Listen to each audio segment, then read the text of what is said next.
In my Friday Reads video, I told you I was going to sit down and read Stephen King's Christine this weekend. And I did. I read it yesterday, and then I sat down and I read a second book. So this is kind of my review slash talk about Christine. Pretty big book, but a light read in the sense that there's not really a lot of depth to it. Not as meaty to dig into as, say, It, for instance, which this book actually reminded me a lot of in many ways. So this one was published in 1983, and it's set in the late 1970s. It's told partly from the perspective of Dennis, who kind of frames the novel with a letter or a story that he's telling about his childhood and teenage friend Arnie, Arnie's car Christine, and Arnie's girlfriend Lee.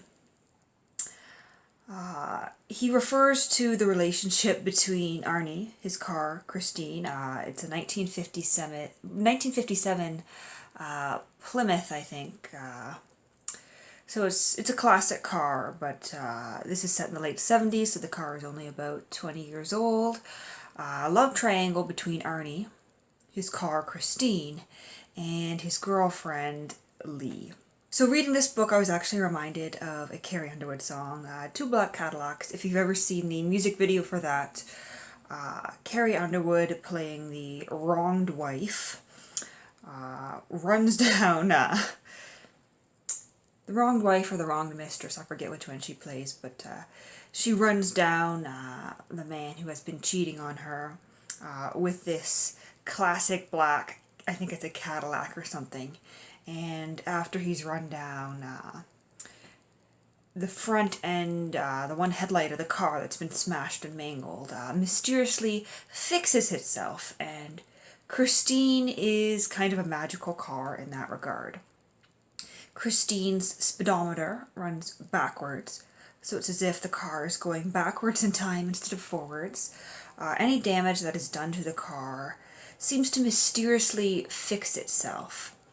Arnie acquires Christine when he and Dennis are driving. He yells out for Dennis to stop the car and go back because he's seen this rusted old car on the lawn of a house they've passed with a for sale sign on it. Dennis thinks he's crazy. Arnie's parents are really upset about this because he's bought a junker of a car that's going to take a lot of money and a lot of work, and he didn't consult with his parents first, and his parents are very controlling and overprotective, and they have a plan for their son, and Arnie is feeling a little bit rebellious, and he falls in love with this car, and not in a figurative sense. It's like a literal falling in love, because Christine is kind of a conniving magical car, and she takes over Arnie. She starts to control his actions and his thoughts, as does the previous owner of the car that is a ghost, kind of living within Christine. And if this weren't bad enough, Christine has killed before, and Dennis, in his kind of intro, leads us to believe that Christine is going to kill again, and that she in fact has by the time he's writing this.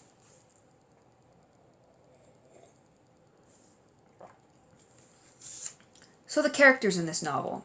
I really liked Arnie as a character. He has depth, and I think this might be because his friend Dennis is describing him. Arnie, he says, is kind of a loser, pimply face, scrawny, comes from an academic background. His parents are like college professors, and he's kind of like the loser of the school. He's picked on, and people pick on him not because of him, but because he's an easy target, someone to kick when they're frustrated. But then it's difficult to know whether Arnie was really that much of a loser, or whether this is just his friend's Dennis's perspective, because Dennis describes himself in a way that may be unreliable, may not be entirely accurate. Dennis is a football player. Dennis describes himself as kind of a big, burly jock type guy, and he suggests that because he's so big, because he's this football player, this is why Arnie did not get beat up a lot in high school.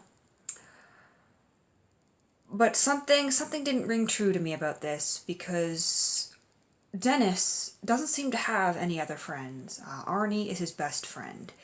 And while it's plausible that a big jock football player would be friends with the loser of the school,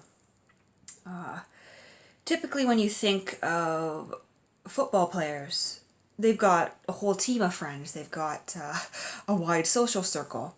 And yet here's Dennis just hanging out with Arnie, and Arnie manages to get the girl that he wants. And Dennis blames this on the car. Arnie had been pimply-faced and someone who was going to have a lot of scars after his adolescence was over because of these pimples, someone who was like scrawny.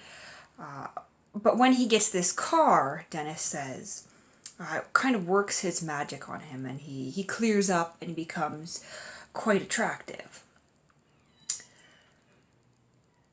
And so the new girl, Lee, falls for him. And Dennis is barely able to believe this. And Dennis wants his friend's girl. But I had to wonder just how much of a loser Arnie really was, or whether this was just jealousy on Dennis's part, Dennis trying to make himself seem better than his friend, less of a loser. It's hard to say, so I thought that was interesting in terms of characters. And then we have the bullies in the novel.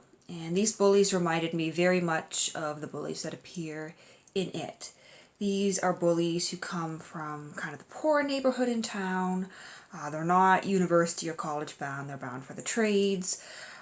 They spend their time kind of slumming around like garages and back parking lots and that sort of thing. And there's not a lot of personality development. They are bullies because that's who they are, because they are evil, because they need to get revenge on people who are losers for some reason. There's not really a rational explanation as to why these bullies hate Arnie so much. They trash his car once, they beat him up, there's a knife pulled on him. So these are guys who are thinking about doing some serious harm to him, property damage, things that would would put them in jail for quite a long time, assault, that sort of thing. But there's no explanation as to why these guys dislike Arnie so much and why they're bullies. And of course, in real life, there are explanations. But this is a Stephen King novel, and they're just kind of set dressing. They're like parts of the plot. Without those bullies, Christine, the car, would not begin her murderous rampage. And then we come to the ending of the novel, which I had some issues with. I didn't really like it. There was one character in particular who I expected within the first few pages of the novel was going to end up dead by the end. And that particular character lived. And there was a character who I assumed would live because it made sense with what I was getting from the plot of the novel, who died. And the circumstances of his death are left a little bit ambiguous. It's like no one really knows. And the rampage of the murderous car isn't really dealt with, ended in a satisfactory way either. But overall, this was an entertaining novel. It certainly filled up an afternoon for me.